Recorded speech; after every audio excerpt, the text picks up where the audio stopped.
हम आज care of pregnant animals के बारे में स्टडी करेंगे।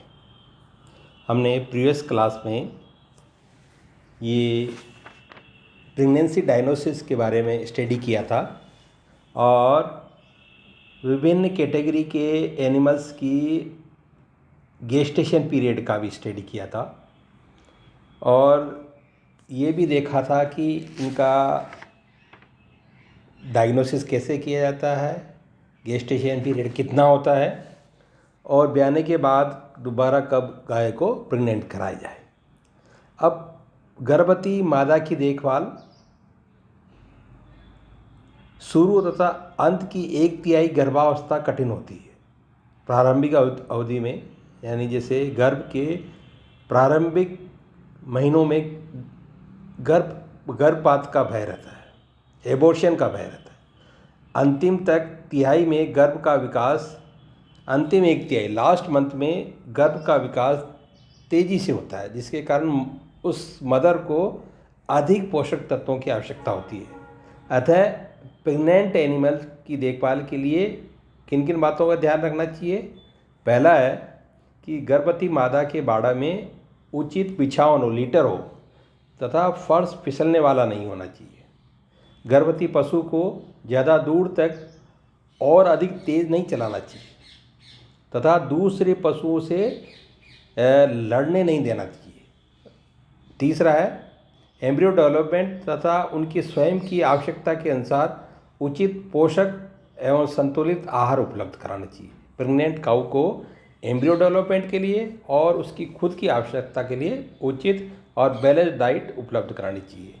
जिन पशुओं का गर्भपात हुआ हो उन्हें अलग रखना चाहिए। जिनका एबॉर्शन हुआ है उनको उस पशु से अलग रखना चाहिए और ब्याने के 1-2 माह पहले से दूध निकालना बंद कर देना चाहिए, दूध लेना बंद कर देना चाहिए और ब्याने के 1-2 सप्ताह पूर्व उस एनिमल को उस प्रसूति कक्ष में रखना चाहिए तथा हल्की व सुगमता से पचने वाली खुराक देनी चाहिए। 1 से 2 सप्ताह पूर्व गाय को जो उसका प्रसूति कक्ष है उसमें रखना चाहिए और अच्छी खुराक पचने वाली देनी चाहिए। गर्भवती मादा को अनावश्यक रूप से उत्तेजित नहीं करना चाहिए और अत्यधिक गर्मी और सर्दी से बचाना चाहिए और एक निश्चित अंतराल के पश्चात उसका प्रेगनेंसी डायग्नोसिस भी करना आवश्यक है ताकि हमें कंफर्म हो जाए कि गाय प्रेग्नेंट है और ब्याने वाली है। अब है गायों के प्रसव के समय, at the time of parturition के समय क्या क्या केयर और मैनेजमेंट की ज़रूरत होती है।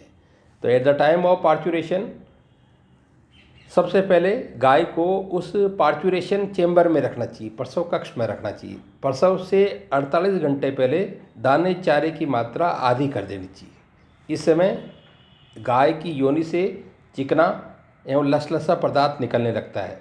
ब्याने से पूर्व उसके थन एवं आयन पूरी तरह से तने हुए व लाल हो जाते हैं।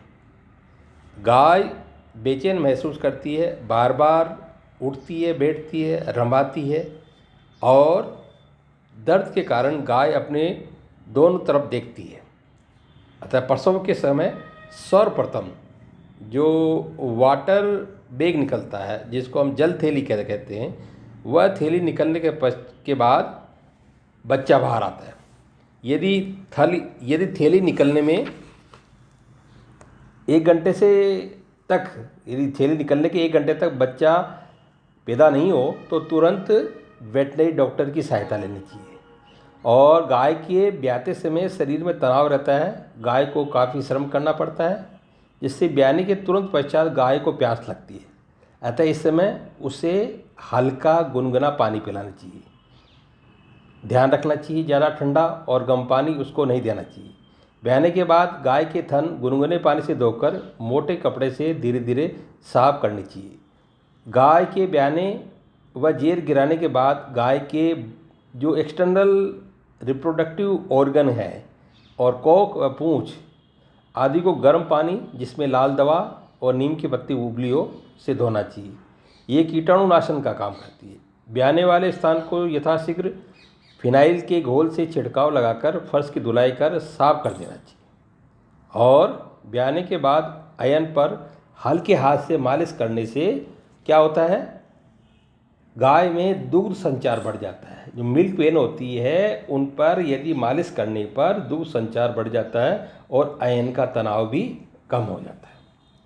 अब ब्याने के बाद जो जेर निकलती है उसका ध्यान रखना जरूरी है। साधारणतया गाय ब्याने के 4 से 6 घंटे बाद जेर गिरा देती है। अगर 8 से 12 घंटा तक भी जेर नहीं गिराए और जेर रुक जाए, उससे बदबूदार स्राव निकलता रहे, तो ऐसी हालत में जेर को कभी भी हाथ से नहीं खींचना चाहिए। इससे क्या होता है कि गाय को अधिक कष्ट होता है और काफ़ी मात्रा में ब्लडिंग होती है, खून भी बहने लगता है। यदि हाथ डालने की आवश्यकता हो तो नाखून कटे हुए होने चाहिए। हाथ पर डिटोल, एंटीसेप्टिक लोशन आदि लगी हुई होनी चाहिए, अन्यथा पशु की बच्चेदानी में इन्फेक्शन होने का डर रहेगा। गाय के शरीर में जेर का हल्का सा टुकड़ा रह जाने पर उसमें मवाद पड़ जाता है तथा गाय का दूध तुरंत कम हो जाता है। जेर गिराने पर उससे गहरा गड्ढा खोद कर गाड़ देना चाहिए, जिससे ब्याने वाली गाय खा न सके। जो जेर यदि पशु गिराता है उसका ध्यान रखना चाहिए, उसको गड्ढा खोद कर दबा देना चाहिए और ब्याने वाली गाय उसको खाए नहीं। यदि जेर जो होती है, जेर को खाने या चाटने से पशु के दूध उत्पादन पर विपरीत प्रभाव पड़ता है। जेर नहीं गिरने की दशा में जो बच्चेदानी है उसमें अनेक कंटामिनेटेड जो कीटाणु हैं वो पहुंच जाते हैं तथा गाय को बुखार आ जाता है, दूध कम हो जाता है और गाय सुस्त हो जाती है। अतः ब्याने के बाद जेर का निकालना आवश्यक है।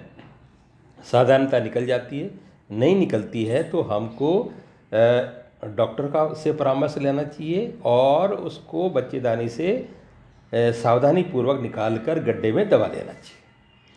अब इसके पश्चात ब्याने के बाद जो ब्याने के बाद जो पशु है उसका हम कैसे देखभाल करेंगे। ब्याने के 1-2 घंटे बाद गाय को गुनगुना पानी देना चाहिए। सर्वप्रथम गुनगुना पानी में डला हुआ गेहूँ या जौ या बाजरे का दलिया, कटा हुआ सूखा भूसा देना चाहिए। इस समय गेहूँ, जौ, बाजरा को पानी में पकाकर तैयार करें और इसमें थोड़ी सी देसी शक्कर, जो बाजरा और जो गेहूँ का जो दलिया है उसको हम पकाएंगे, उसमें देसी शक्कर या गुड़ या पिसी हुई सौंठ तथा साधारण नमक भी डाल सकते हैं। बाद में उसे खाने के लिए हम खाने के लिए चोकर, भूसी का दलिया, गेहूं का चापड़, बाजरा, जौ का दलिया, गुड़, मीठा तेल आदि देना चाहिए। ब्याने के बाद हरा चारा कम मात्रा में दिन में 2-3 बार दें। ब्याने के तुरंत पश्चात हरा चारा नहीं देंगे।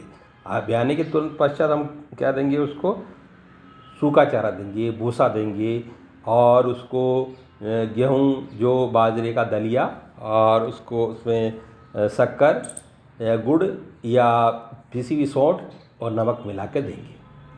मीठा तेल भी देंगे।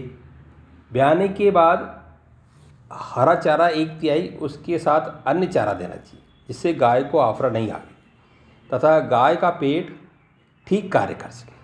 ब्याने के 5-6 घंटे पश्चात 2 लीटर पानी में ब्याने के जैसे पशु की जो पार्चुरेशन हुआ उसके 5-6 घंटे बाद 2 लीटर पानी में 50 ग्राम गुड़, 50 ग्राम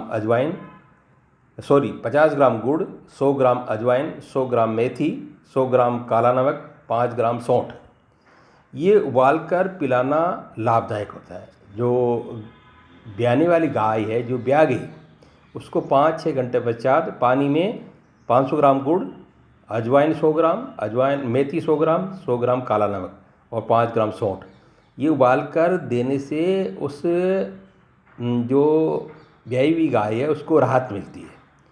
ब्याने के 10 से 12 दिनों तक रोचक खुराक ही देते रहना चाहिए और जैसे सांद्र मिश्रण दाने की मात्रा जो कंसंट्रेट दे रहे हैं उसकी मात्रा धीरे धीरे बढ़ानी चाहिए। गाय को पूरी खुराक सामान्य हालत में लाने में लगभग 1 माह लग जाता है। जो पार्चुरेटिंग काऊ है, जो प्रसूति वाली गाय है उसको सामान्य आहार लाने में 1 माह लग जाता है। इस 1 माह में आफ्टर केयर ध्यान रखना पड़ता है। इस प्रकार हम प्रेग्नेंट एनिमल्स का प्रेग्नेंट काऊ का ध्यान रखेंगे। केयर ऑफ प्रेग्नेंट के बारे में ये हमने स्टडी किया।